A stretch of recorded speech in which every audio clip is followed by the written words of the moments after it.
सखी सहेली।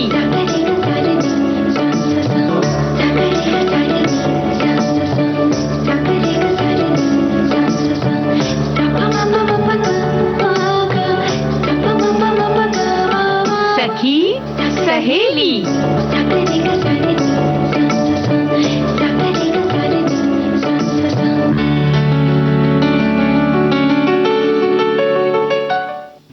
सभी सुनने वालों को चंचल वर्मा और बुआ का नमस्कार। नमस्कार नमस्कार नमस्कार। बुआ 3 बार नमस्कार क्यों? बस ऐसे ही अचानक से आज बड़ा खास दिन है मुंबई के लिए कि आज हम लोगों ने अपने खास जो हमारे कहना चाहिए कि देश के विकास और देश के निर्माण में जो हमारी भूमिका है उसको बहुत सारे हमारे साथियों ने अदा किया होगा। बहुत सारे देश के अन्य हिस्सों में भी मतदान हो चुका होगा, वहां किया होगा, अभी बाकी है, वो भी करिएगा। लेकिन आज हम लोगों ने किया, इससे तो भाई खुशी बहुत ज्यादा है ना जी। क्योंकि ये एक कर्तव्य भी है और ये हमारा अधिकार भी है, तो हमने अपने अधिकार का आज इस्तेमाल किया और कर्तव्य भी निभाया अपना और मतदान किया। एक कर्तव्य और भी है कि पहले तो हम विश्व मधुमक्खी दिवस की ढेर सारी बधाई दे दें सबको जी। आज मधुमक्खी दिवस है, इस पर हम चर्चा करेंगे। और एक खास दिन है क्योंकि जो साहित्यकार हैं वो हमारी जिंदगी में बड़ा अहम स्थान रखते हैं, क्योंकि उन्हीं की बातों को कहीं ना कहीं हम एक आधार मानकर अपने जीवन में कुछ अच्छा कर सकते हैं। तो एक ऐसे ही साहित्यकार हैं सुमित्रा नंदन पंत, जिनका आज जन्मदिन है। तो उन पर बात करेंगे, उनको याद करेंगे और सुनेंगे कहानी कथा सुधा में गुरुदेव रविंद्रनाथ टैगोर की अंतिम प्यार से का दूसरा भाग सुनेंगे। और अन्य विषय में हम लेकर हाजिर हैं आज पैकेट वाला नाश्ता कैसा कैसा होता है। बिल्कुल, कैसा कैसा होता है, क्या फायदे हैं, क्या नुकसान है। समय तो आपका बचाता है, लेकिन सेहत भाई समय बचाता है, सिर्फ इतना फायदा है। लेकिन सेहत को नुकसान पहुंचा देता है। तो हमारे साथी समझ गए होंगे कि फायदा जो है वो एक लाइन का है और बाकी चर्चा जो बाद में होगी। नुकसान बहुत सारे हैं, उनसे बचने के लिए फायदे की तरफ एक लाइन के लिए आप देख सकते हैं कि समय बचा दिया। भाई देखो, ऐसा है कि समय न बचाओ, और जो डराने वाली बात तुमने कर दी तो एक गीत तो यहाँ बनता है पहले, है ना। अच्छा, तो चलिए डर निकल जाएगा। जी बिल्कुल।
बुआ, आज हम मना रहे हैं विश्व मधुमक्खी दिवस।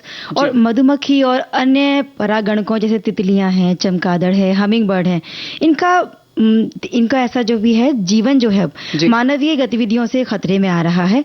और परागण बहुत सारे खाद्य पदार्थों, फसलों के लिए, पौधों के लिए पुनरुत्पादन में सहायक होते हैं। इनके महत्व के बारे में सब लोग जाने, इसीलिए हम इस दिन को आज मनाते हैं। बिल्कुल सही बात है। यही हमारे साथी भी लिखकर भेज रहे हैं कि विश्व मधुमक्खी दिवस एक वार्षिक कार्यक्रम है। 20 मई को पर्यावरण, खाद्य सुरक्षा और जैव विविधता हेतु मधुमक्खियों और अन्य परागकणों के महत्व के बारे में बढ़ाने के लिए, जागरूकता बढ़ाने के लिए किया गया। आगे बढ़ाते हुए ये बात बता रहे हैं कि स्लोवेनिया के आधुनिक मधुमक्खी पालन के अग्रदूत एंटोन जानसा के जन्मदिन के उपलक्ष्य में इस तारीख को चुना गया है। और स्लोवेनिया के एक प्रस्ताव और 115 देशों के समर्थन के बाद संयुक्त राष्ट्र महासभा ने वर्ष 2017 में विश्व मधुमक्खी दिवस घोषित किया। वाकई में इनकी महत्ता को हमें समझना चाहिए, क्योंकि मधुमक्खियों की बदौलत हमें बहुत एक स्वादिष्ट और पौष्टिक पदार्थ जो मिलता है वो है शहद, जो कि बहुत सारी चीजों में काम आता है। अरे मीठा होता है, यही बहुत है। हाँ, है कि नहीं? मिठास घोल देता है। और एक बहुत बड़ा वो लंबा चौड़ा सा एक संदेश है जिसमें बड़ी अच्छी सी बात लिखी है। जी, क्या? ये लिखते हैं कि विश्व मधुमक्खी दिवस पर मधुर मधुर बधाई। क्या बात है। और आगे लिखा है कि पिछले साल मार्च के महीने में हमारे घर पर जो सलिए होते हैं, रॉड जो रहती है लोहे की, उन पर मधुमक्खियों ने एक छत्ता बना लिया। तो घर के सदस्यों के लिए थोड़ा सा जोखिम भरा जरूर था, लेकिन हमने उसे कभी छेड़ा नहीं और उन्होंने भी कभी हमें कोई नुकसान नहीं पहुंचाया। मतलब इन्होंने लिखा है ना कि मधपुड़ा बना लिया, मतलब छाता बना लिया था। जी, हाँ। मधपुड़ा वहां की लोक भाषा में छत्ते को कहते होंगे। और दिवाली से पहले ही ये जो मधुमक्खियां थी अपने आप ही वहां से चली गईं। और शहद का जो उपयोग यानी मधु का उपयोग भगवान की पूजा अर्चना में भी किया जाता है, वहीं अच्छी सेहत और स्वास्थ्य के लिए भी होता है। बहुत सारी देसी दवाइयां होती हैं जिसमें पुरानी सर्दी, जुकाम, कफ के जो रोग होते हैं, वो जो पाउडर होते हैं दवाइयों के, औषधियों के, उनमें मिलाकर अगर इनका प्रयोग किया जाए तो बहुत फायदा मिलता है। और हमारी ये जो लिखने वाले श्रोता हैं जी, इन्होंने भी इसका प्रयोग किया है, उनको फायदा हुआ है। बिल्कुल करना ही पड़ता है भाई। सीतोपलादी हो या सर्दी जुकाम के समय हो, आंवला चूर्ण हो, त्रिकट चूर्ण हो, दालचीनी चूर्ण हो, अगर जैसे कि औषधि वाली जब चाय बनाई जाती है, यानी चाय का विकल्प जो होता है, उसमें भी शहद का अगर प्रयोग कर लें तो फिर तो वो बिल्कुल अमृत बन जाती है। और वैसे भी पूजा पाठ में तो हमारे यहाँ जैसे कहते हैं ना, शालिग्राम का जब स्नान कराते हैं तो उसमें जो उसको कहते हैं पंचामृत, हाँ, तो उसमें भी ये पंचामृत में एक ये भी होता है शहद। जो 5 चीजें होती हैं उसमें एक चीज बड़ी जो महत्वपूर्ण है वो यही है। जी हाँ। तो इसके अलावा मधुमक्खी पालन और बागवानी के उत्पादों जैसे शहद, रायल जेली और बी पोलन, प्रोपोलिस और बी वैक्स आदि के बारे में भी लोगों को विस्तार से जानकारी मिले, ये दिवस इसीलिए मनाया जाता है। आयोजन जो होता है वो मधुमक्खी पालन, बागवानी, कृषि, फसलों से जुड़े किसान, व्यवसायियों के लिए लाभदायक तो है, लेकिन चंचल बिटिया कहीं ना कहीं ये सब हम लोगों को भी पूरी विस्तृत जानकारी मिले, इसलिए भी तो हम ये कार्यक्रम कर रहे हैं, बता रहे हैं साथियों को और खुद भी हासिल कर रहे हैं जानकारी। मधुमक्खी का नाम लेते ही बुआ हमें सिर्फ शहद, मधु याद आता है, लेकिन अभी जैसे आपने इतनी सारी चीजों की बात की कि वो जब शहद निकलने के बाद जो छत्ता खाली बचता है वो भी कितना जो है वो मोम काम में आता है। बिल्कुल, आपने भी इतनी सारी चीजें बताई ना, तो जैसे मुझे भी पता लगा, ऐसे बहुत सारे लोग हैं उन्हें भी पता लगता है कि सिर्फ शहद नहीं देती है मधुमक्खी, और भी बहुत सारी चीजें हैं जो हमें मिल जाती हैं। डंक भी मार देती है। हाँ, अगर आपने उनको छेड़ा तो वो जब आपको छेड़ेंगी तो नुकसान पहुंचाएंगे। देखो हमारे साथी ने तो लिखा ना कि नहीं छेड़ा तो वो अपने आप चली गई। और हमारे साथी ऐसे ही एक और याद साझा कर रहे हैं कि बरसों से हमारे घर के पीछे बाउंड्री में पेड़ पर मधुमक्खी ने छत्ता बना रखा है। हमें तो उधर जाने में भी डर लगता है, लेकिन कुछ कुछ दिनों के अंतराल पर मुझसे छोटी बहन है, वो तोड़कर शहद निकाल लेती है। कहती है अगर शहद नहीं निकालेंगे तो ये वापस पी जाएंगे। इस तरह हमें घर में शुद्ध मधुमक्खी से निकला शहद बच्चों को दवा के लिए मिल जाता है और मधुमक्खी फिर उस स्थान पर बैठ जाती है। तो क्या बात है, ये जो जानकारी है इनकी, और कुछ मतलब बिना डरे वो निकाल लेती हैं, ये बड़ी कला की बात है ना। लेकिन अब सुनने के बाद बहुत सारे सुनने वालों को अगर ये उत्सुकता हो कि हम भी निकालें, थोड़ी सावधानी बरतते हुए निकालिएगा। नहीं, उसका ठीक से पहले जानकारी हासिल कर लें, जरूर उसका कोई तरीका होगा खास, तो वही करें जी। इसीलिए कुछ खास लोग होते हैं, जब बताया जाता है उनको कि हाँ छत्ता है तो वो निकालने के लिए आते हैं। और अब तो ये एक शौक के तौर पर भी उभर रहा है और एक व्यवसाय के तौर पर भी कई किसान, बागबान और जो हैं इससे बड़े आकर्षित हो रहे हैं। और ये शौक ना सिर्फ रोचक है बल्कि पर्यावरण और कृषि के लिए भी बहुत लाभकारी है बुआ। यानी कि इसको सिर्फ ऐसा नहीं कि जो मधुमक्खियां अपने आप बनाती हैं हम सिर्फ उस पर निर्भर नहीं है, बल्कि लोग आधुनिक तरीके से कृत्रिम तौर पर उसका पालन भी कर रहे हैं। इसे मौन पालन भी कहते हैं। मधुमक्खी पालना, फिर शहद निकालना, उसका व्यवसाय करना। क्योंकि ये देखो ऐसी चीज है ना कि शहद की अगर हम बात करें तो रोजमर्रा की जिंदगी में लोग इसका प्रयोग करते हैं, तो इसकी जो खपत है वो बहुत ज्यादा है।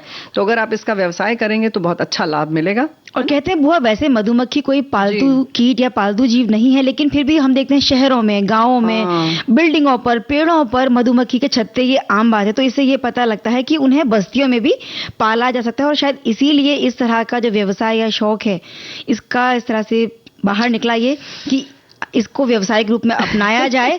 और फिर जब बहुत सारी मधुमक्खियों को पाला जाएगा तो उनसे जो अन्य पदार्थ हैं वो मिलेंगे, शहद भी मिल जाएगा। सही बात है। और हमारे साथी ये लिख रहे हैं कि जब हम छोटे थे तब हमने स्कूल के आसपास आते जाते बहुत सारे स्थानों पर उनके छत्ते देखा करते थे। दादी कहती थी पानी के अंदर जाकर भी उसके डंक से बच नहीं सकते, इसलिए उनके छत्ते को किसी तरह भी हाथ लगाने की कोशिश नहीं करना। अब तो वैसे छत्ते दिखाई भी नहीं देते। वो बात आज तक याद है हमको, मधुमक्खी पालन व्यवसाय के रूप में हो गया है। बिल्कुल सही बात है। और शहद का शिकार पारंपरिक विधि से मधुमक्खियों की कई जंगली कॉलोनियों को नष्ट हो रही हैं। तो मधुमक्खियों को बॉक्स में पालने और शहद पैदा करने जब किया जाएगा तो जो उनको मारा जा रहा है या जो उनको नुकसान पहुंचाया जा रहा है ना, उस चीज को हम रोक सकते हैं और इसे एक व्यवसाय के तौर पर शुरू कर सकते हैं। यही तो हम कह रहे हैं ना चंचल बिटिया कि जो मधुमक्खियां जो आजकल हमको व्यवसाय के तौर पर करना पड़ रहा है, क्योंकि कहीं ना कहीं पेड़ खत्म हो रहे हैं। तो एक अच्छी बात भी है और एक ये भी है कि उनका जो प्राकृतिक तरीका है वो थोड़ा सा अलग था, लेकिन हम लोगों ने एक तरीके से एक उपलब्धि हासिल की है कि हम उसका पालन हमने शुरू कर दिया है। और ये भी कहते हैं कि वहां अगर गीत संगीत बज रहा हो ना तो बहुत अच्छे से पालन उनका होता है। क्या बात है बुआ, आपका इशारा मैं समझ गई ना, हमें पता।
जैसे मधुमक्खी जब आती जी। है तो उसे देखकर हमें कई बार डर लगता है कहीं ये डंक ना मार दे।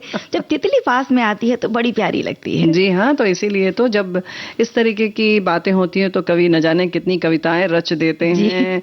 और तितलियां जब आती हैं तो खूबसूरत फूलों के पास आती हैं, कलियों के पास आती हैं। और ऐसा ही प्रकृति प्रेम हमें देखने को मिलता है सुमित्रा नंदन पंत जी के जो रचनाएं हैं काव्य में। उनमें। जी बिल्कुल सही बात है। और लगभग यही सारी बातें हमारे साथी लिख रहे हैं कि ये सांझ उषा का आंगन है, ये सांझ उषा का आंगन है, आलिंगन विरह मिलन का। प्रकृति के सुकुमार कवि, छायावत कवियों के 4 स्तंभों में से एक स्तंभ सुमित्रा नंदन पंत जी की रचना संसार को स्मरण करते हुए विनम्र नमन। क्या बात है, तो हम भी नमन करते हैं जी। उन्हें। और आगे हमारे एक साथी लिख रहे हैं कि छायावाद के 4 स्तंभों में से एक और प्रकृति के सुकुमार कवि जिन्होंने अपनी कविताओं में प्रकृति का चित्रण कुछ इस तरह से किया है कि आप कहीं भी रहें, उस कविता में वर्णित की गई प्रकृति की सुंदरता और उसकी जीवंत छवि अनायास ही आपके सामने उभर आती है। ऐसे कवि को प्रणाम करते हैं। ऐसे ही नमन करते हुए लगभग यही जानकारी सब साथियों ने लिखी है। और इसके आगे ये लिखते हैं कि सुमित्रा नंदन पंत ने छायावाद, प्रगतिवाद और नवचेतनावाद की 3 प्रमुख धाराओं के अंतर्गत साहित्य रचनाएं लिखी। और ये भी लिखते हैं कि प्रकृति के सारे रूपों को अपने काव्य में उकेरा है। उनकी रचनाएं आज भी प्रासंगिक है। साहित्य जगत में उन्हें छायावाद का आधार स्तंभ माना जाता है।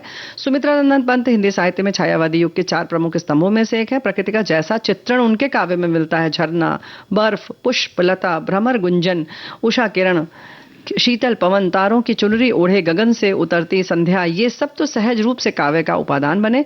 निसर्ग के उपादानों का प्रतिबिंब के रूप में, प्रतीक और बिंब के रूप में प्रयोग उनके काव्य की विशेषता रही है।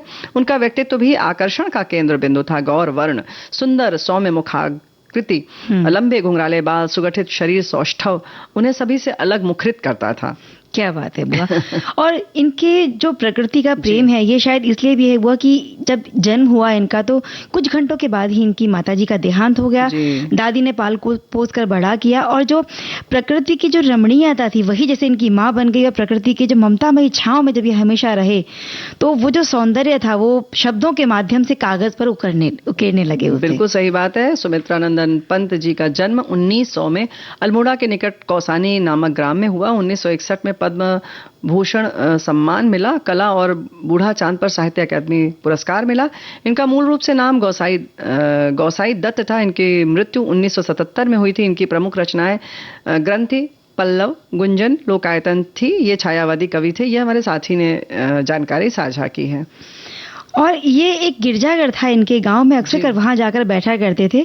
तो ऐसा अनुमान है कि शायद यही उनकी पहली कविता रही होगी जो गिरजा का घंटा नाम से थी। और इसकी कुछ पंक्ति बुआ इस तरह से है। नभ की उस नीली चुप्पी पर घंटा है एक टंगा सुंदर। क्या बात, जो घड़ी घड़ी मन के भीतर कुछ कहता रहता है बज बज कर। तो ये चीजें होती हैं जब हम आसपास कुछ देखते हैं, हम नहीं कवि लोग जब देखते हैं तो कुछ ऐसी रचनाएं करते हैं। और वैसे पंत जी संघर्षों के एक लंबे दौर से गुजरे। खुद को काव्य और साहित्य की साधना में लगाने के लिए उन्होंने अपनी आजीविका सुनिश्चित करने का प्रयास भी किया। और उन्होंने समझ लिया था कि उनके जीवन का लक्ष्य और कार्य यदि कोई है तो वो काव्य साधना ही है। और अपने जीवन काल में वो महाकवि रविंद्रनाथ ठाकुर से, महात्मा गांधी से और अरबिंदो घोष इनकी रचनाओं से भी बड़े प्रभावित रहे। साथ ही मार्क्सवाद के अध्ययन की ओर भी वो प्रवृत्त हुए। 1950 में रेडियो विभाग से जुड़ने से उनके जीवन में एक अलग मोड़ आ गया और 7 साल तक उन्होंने हिंदी चीफ प्रोड्यूसर के पद पर कार्य किया और इसके बाद साहित्य सलाहकार के रूप में भी वे कार्यरत रहे। माता पिता के प्रति असीम सम्मान था। उन्होंने अपने 2 महाकाव्यों में से एक महाकाव्य लोकायतन अपने पूज्य पिता और दूसरा महाकाव्य सत्यकाम अपनी स्नेहमयी माता को, जिन्होंने जन्म देते ही स्वर्ग से धार गई थी, और मां सरस्वती को समर्पित किया है। मुझे छोड़ अनगढ़ जग में तुम गई अगोचर, भाव देह भर लौटी माँ की ममता से भर, वीणा ले कर में शोभित प्रेरणा हंस पर, साध चेतना तंत्रे रसौ वय सह झंकृत कर, खोल हृदय में भावी के सौंदर्य दिगंतर। क्या बात है, मतलब जी। उनके शब्द जो रचे हैं उन्होंने वो भी बड़े सुंदर हैं। जी। और उनको सामान्यतः लोककांत भावनाओं और सौंदर्य का कवि समझा जाता है, लेकिन जीवन के यथार्थ से सामना होने पर यथार्थपरक और दार्शनिक दृष्टिकोण भी जो उनकी रचनाएं हैं उनमें दिखाई देता है। उनकी रचनाओं में छायावाद और रहस्यवाद भी बुआ नजर आता है। जी हाँ, बिल्कुल। उनके काव्य की बात करें तो वीणा, ग्रंथि पल्लव, गुंजन, युगांत, युगवाणी, ग्राम्या, स्वर्णकिरण, ऐसे तमाम हैं, कहानियां हैं, 5 कहानियां हैं, उपन्यास है जिसका नाम है हार, आत्मकथात्मक संस्करण भी है। और पंत जी की पहचान और प्रसिद्धि तो मिली हुई, लेकिन इसके अलावा ये मतलब एक कवि के रूप में, लेकिन आलोचक भी रहे, विचारक भी हैं, ग्रंथकार भी थे। उन्होंने मुक्तक, लंबी कविता, गद्य नाटिका, पद्य नाटिका, रेडियो रूपक, एकांकी, उपन्यास, कहानी, मतलब हर विधाएं में उन्होंने मतलब अपनी कलम चलाई है। और जाहिर है कि साहित्य को समृद्ध किया है। लोकायतन और सत्यकाम जैसा वृहद महाकाव्य भी लिखा है जो अपने माता और पिता को समर्पित किया है। और वे चाहते थे कि देश, जाति और वर्गों में विभाजित मनुष्य को केवल एक ही पहचान मिले, और वो पहचान हो मानव। और इसे लिखते हुए बुआ वो लिखते हैं कि सुंदर है विहग सुमन सुंदर, मानव तुम सबसे सुंदरतम। क्या बात बहुत है। एक छोटी सी लाइन है, लेकिन इसमें जैसे कि सब कुछ समा गया है। और अब हम चाहते हैं कि एक गीत भी इसमें इस कार्यक्रम में समाहित हो जाए।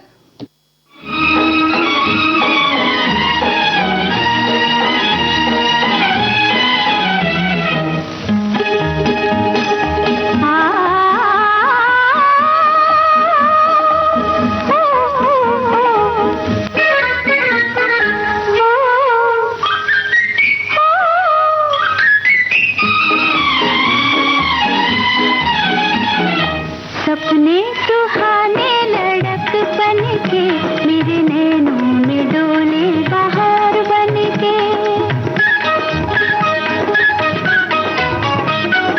सपने सुहाने लड़कपन के मेरे नैनों में डोले बहार बन के।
वो है जो सपने होते हैं सुहाने सुहाने, इनको अपनी कलम के जरिए कागज पे उकेरने का काम जो करते हैं, ऐसे ही कवि, साहित्यकार, रचनाकार जी हाँ होते हैं। लेकिन पंत जी की हम बात कर रहे हैं, इन्होंने परंपरागत और नवीन दोनों ही प्रकार के अलंकारों का प्रयोग किया है। देखो तभी खूबसूरती आती है और हमें बहुत ही रोचक लगती है सारी चीजें, कविताएं हो, कहानियां हो।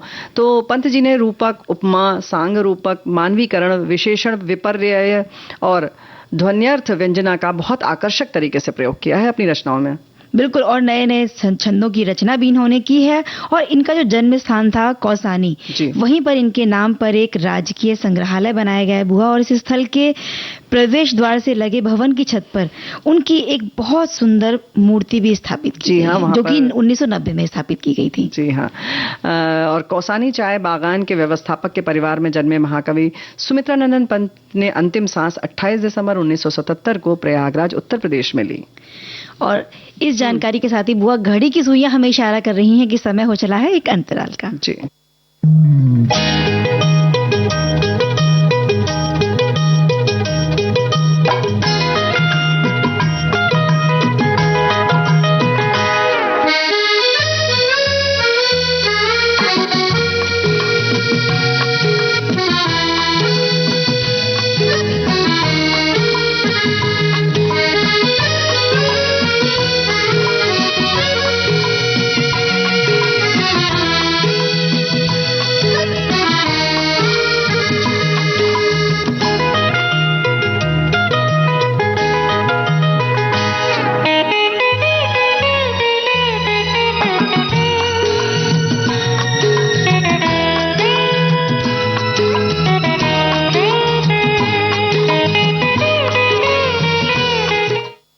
इस अंतराल के बाद हम फिर से हाजिर हैं लेकर कार्यक्रम सखी सहेली। जी हाँ, और अब समय हो चला है, यानी कि समय क्या, हमारे क्रम में ये है कि कथा सुधा सुन लिया जाए, और जिसमें रविंद्रनाथ टैगोर जी की कहानी हम सुनने जा रहे हैं।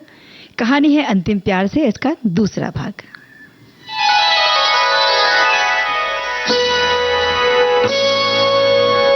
कथा सुधा, भाव भरी कहानियों का सागर, जिसकी लहरें कभी मुस्कुराहट सजाएंगी तो कभी आंखें नम कर जाएंगी। सामाजिक सरोकार से लेकर परिवार तक की होंगी बातें।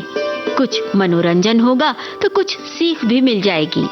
हर बार नई अनसुनी कहानी की अलग अंदाज में होगी बयानी।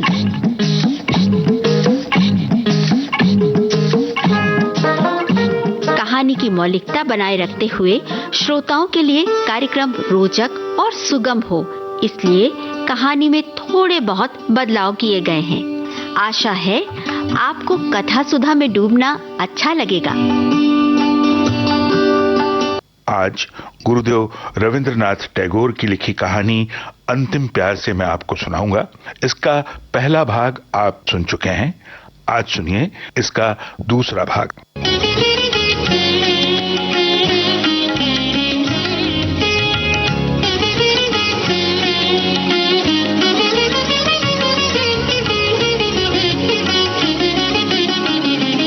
इस कहानी में अभी तक आपने सुना, योगेश बाबू ने थोड़े समय पूर्व ही आर्ट स्कूल छोड़ा था। योगेश बाबू एक चित्रकार थे और उन्हें ये गुमान था कि बंग प्रांत में उनसे अच्छा चित्रकार दूसरा कोई नहीं है, और इसीलिए वो अपनी वेशभूषा और केश सज्जा भी चीन के एक बड़े चित्रकार की तरह रखा करते थे। उनकी इन्हीं सारी बातों का उनके साथ के लोग उनकी पीठ पीछे मजाक उड़ाया करते थे। आर्ट स्कूल के प्रोफेसर मनमोहन बाबू की नजर में उन्हीं का एक शिष्य नरेंद्र बंग प्रांत का सबसे श्रेष्ठ चित्रकार था, और इसी बात पर योगेश बाबू और नरेंद्र में ठनी रहती थी। नरेंद्र का मानना था कि योगेश बाबू केवल धनार्जन को ध्यान में रखकर ही चित्र बनाया करते हैं, और स्वयं के विषय में नरेंद्र यह मानता था कि वह दिल से चित्र बनाता है और केवल इसीलिए बनाना चाहता है कि अपने चित्रों के माध्यम से वो सर्वश्रेष्ठ चित्रकार कहलाए। अब सुनिए आगे।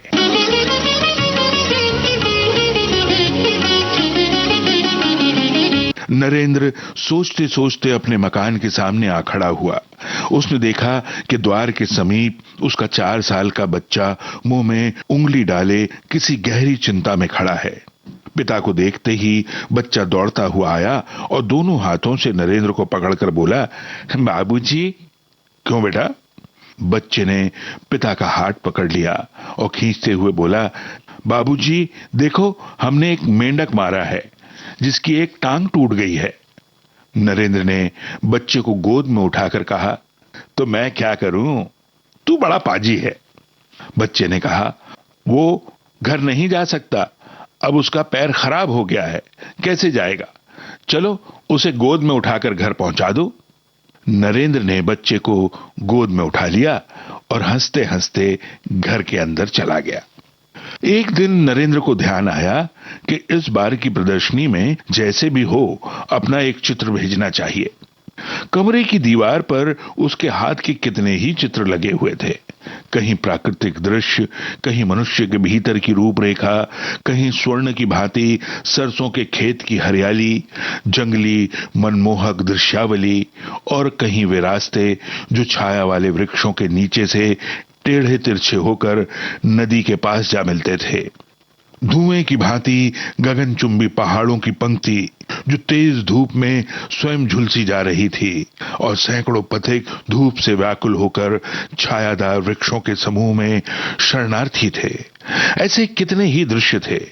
दूसरी ओर अनेकों पक्षियों के चित्र थे। उन सब के मनोभाव उनके मुखों से प्रकट हो रहे थे। कोई गुस्से में भरा हुआ था, कोई चिंता की अवस्था में था, तो कोई प्रसन्न मुख।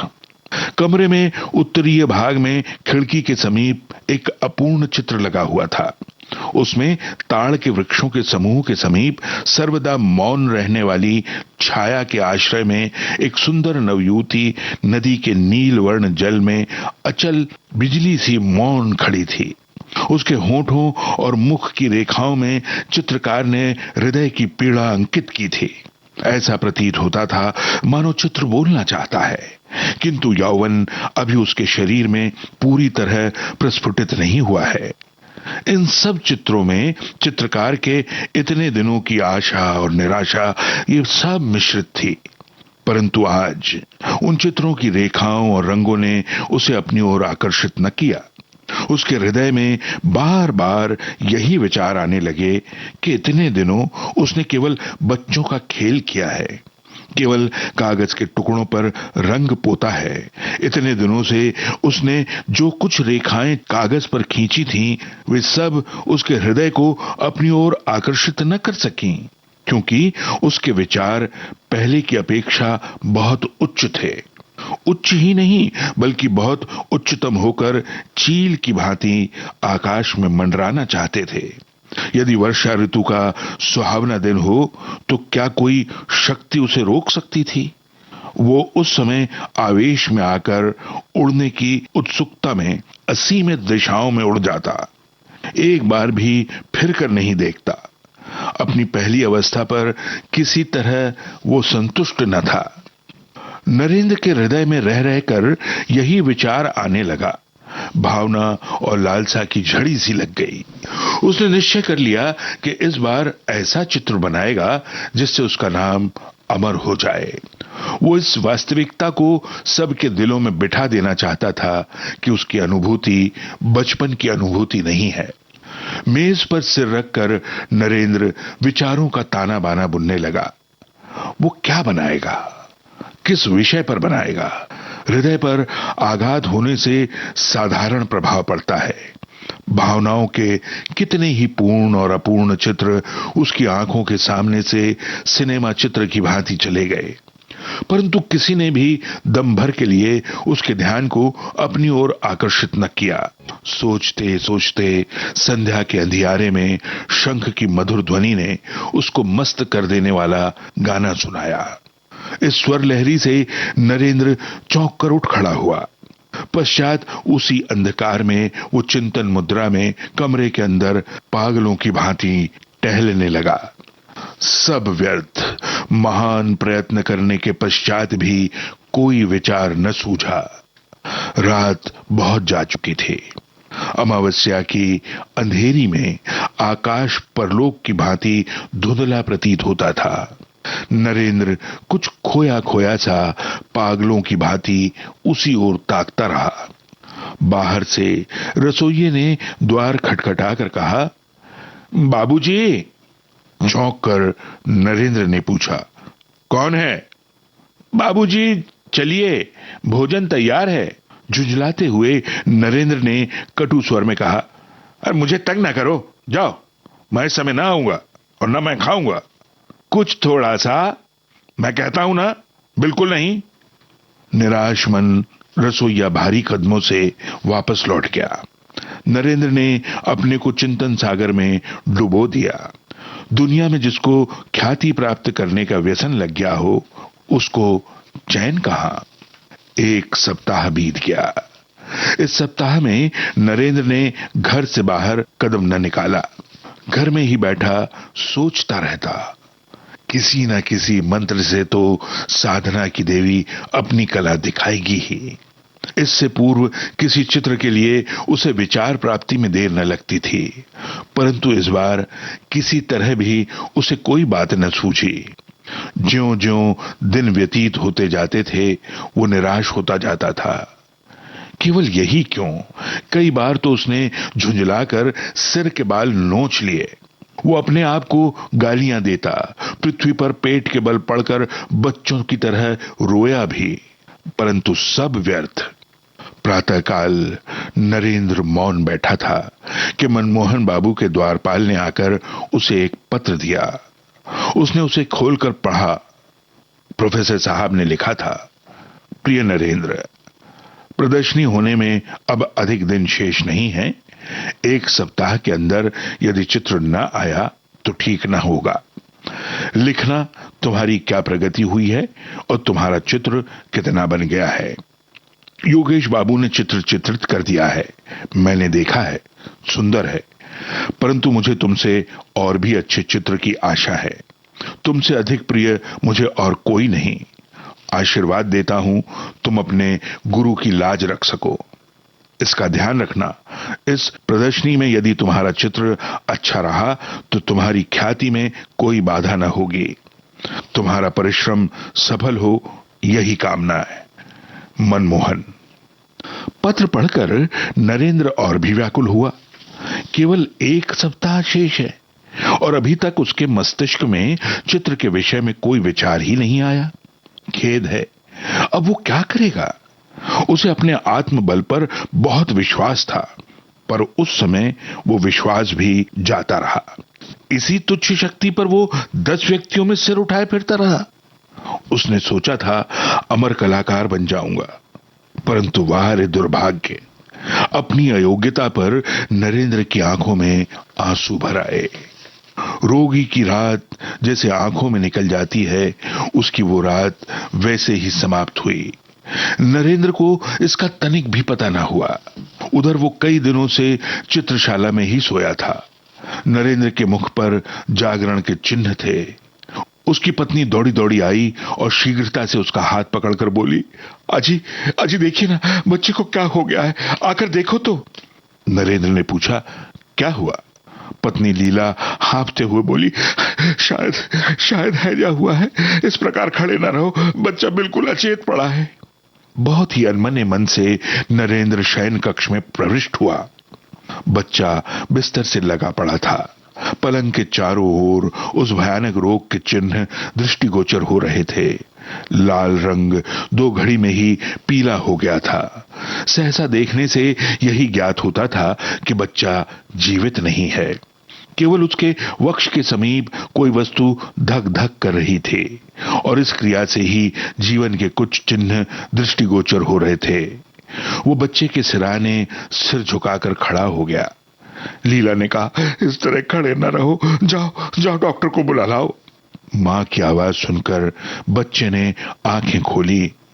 भर्राई हुई आवाज में बोला, मां, ओ मां, मेरे लाल, मेरी पूंजी क्या कह रहा है। कहते कहते लीला ने दोनों हाथों से बच्चे को अपनी गोद में चिपटा लिया। मां के वक्ष पर सिर रखकर बच्चा फिर पड़ा रहा। नरेंद्र के नेत्र सजल हो गए। वो बच्चे की ओर देखता रहा।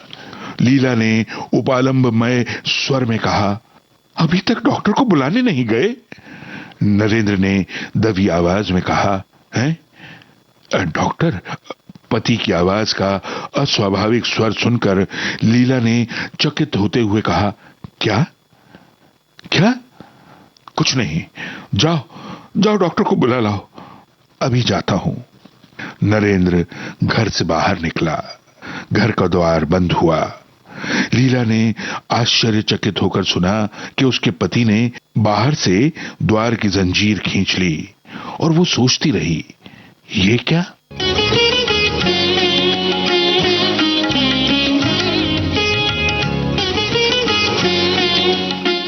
अंतिम प्यार से गुरुदेव रविंद्रनाथ टैगोर की लिखी ये कहानी अभी आप मेरे यानी अमरकांत से सुन रहे थे।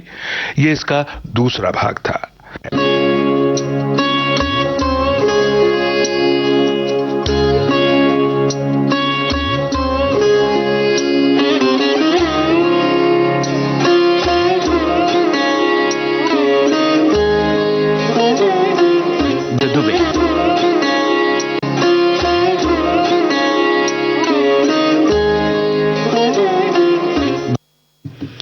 वो कहानी तो सुन ली, लेकिन कहानी के बाद गाना भी सुनना है। गाना तो सुनना, लेकिन ये तो बता दे कि ये कहानी 3 पैकेट में है जी। और ये 2 पैकेट खुले हैं और अगला पैकेट अगले सोमवार को खुलेगा, यानी तीसरा भाग है अभी। तो हमारे साथी इंतजार करेंगे और हम सुनवा देते हैं ये गीत। बिल्कुल।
मधुमक्खी दिवस पर हमने मधुमक्खियों से मिलने वाले शहद की बात की, जो कि बड़ा पौष्टिक है, स्वास्थ्यवर्धक है।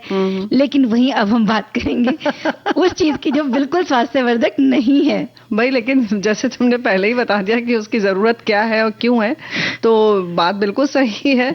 लेकिन इस चीज को हम सोचते हुए देखते हुए अपने स्वास्थ्य से समझौता नहीं कर सकते और करना भी नहीं चाहिए, क्योंकि हमारे साथी ने तो बिल्कुल शीर्षक दे दिया है, पैकेट बंद खाना बीमारियों का खजाना। क्या बात है। जी हाँ, आपाधापी भरे माहौल में भले ही फटाफट खाने, रेडी टू ईट फूड का चलन जोर पकड़ रहा है, खाना बाजार से खरीद कर खाते हुए रेडीमेड प्लास्टिक के बर्तनों का इस्तेमाल सीधे तौर पर हमारे पर्यावरण और स्वच्छता को प्रभावित कर रहा है।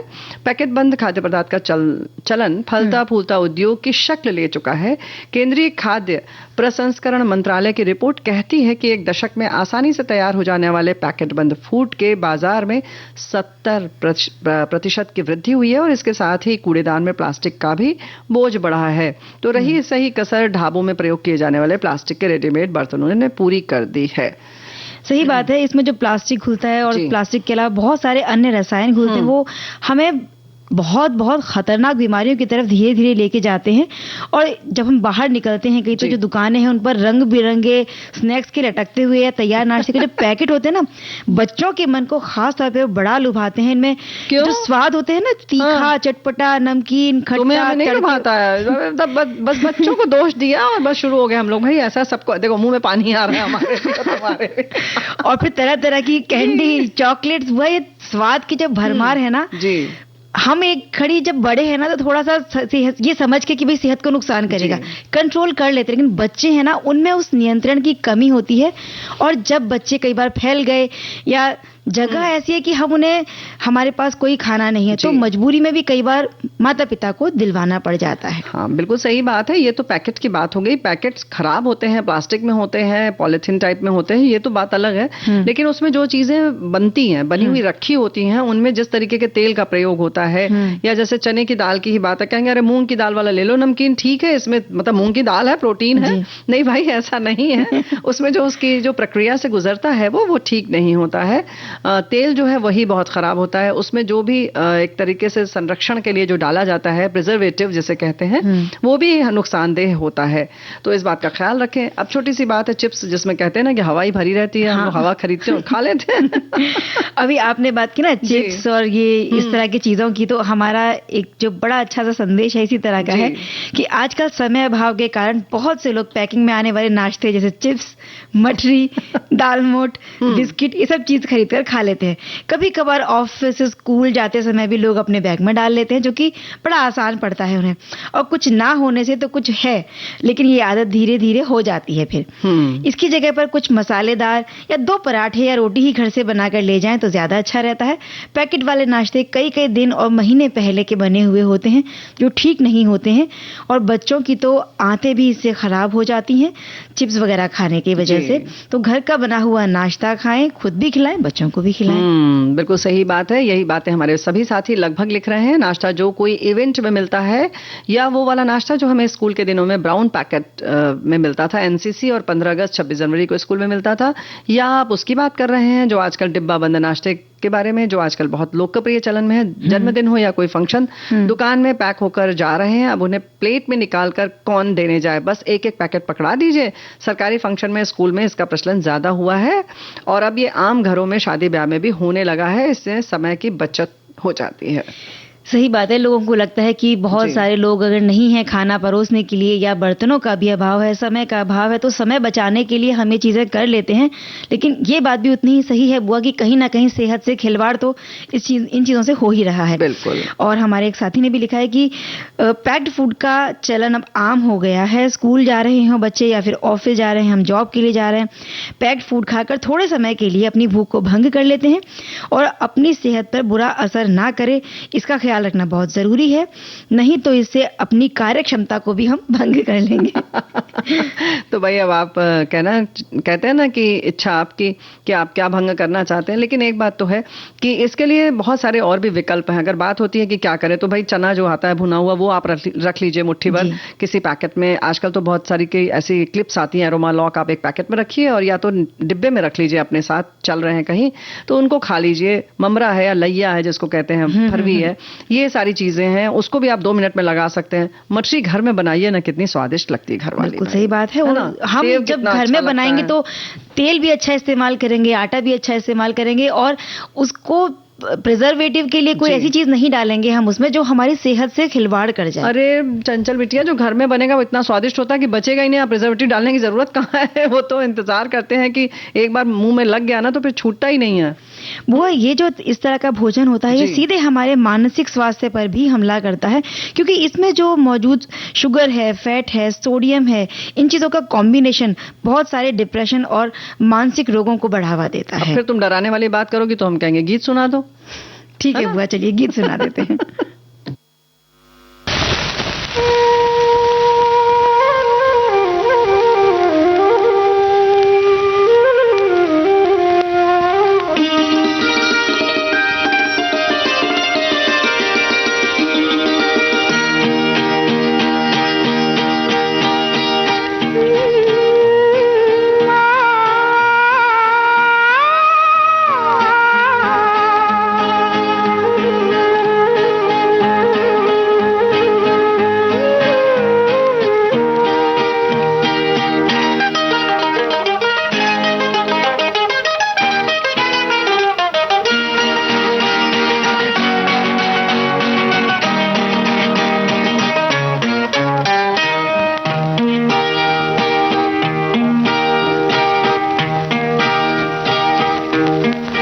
ये किसने गीत छेड़ा, ये किसने गीत छेड़ा, दिल मेरा नाचे तिरक तिरक, किसने गीत छेड़ा।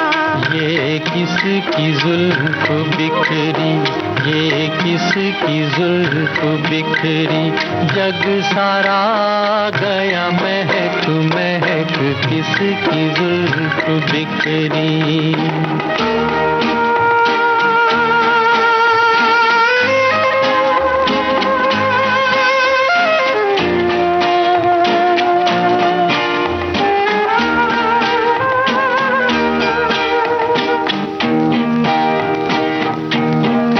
चोरी चोरी हौले हौले ठंडी ठंडी हवाएं, कलियों के मुख चूमे बगिया को दुलराए, डाली डाली जाए लचक लचक, किसकी जुल्फ बिखरी।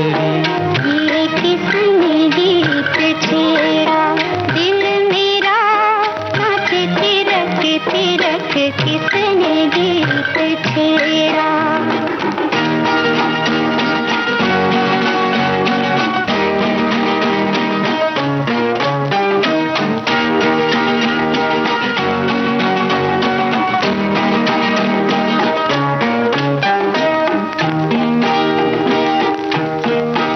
एक बाजी मैंने जीती, एक बाजी दिल हारा, मेरे साजन तेरे कारण मैंने छोड़ा जग सारा, संग तेरे चली रौनक झनक, किसने गीत छेड़ा।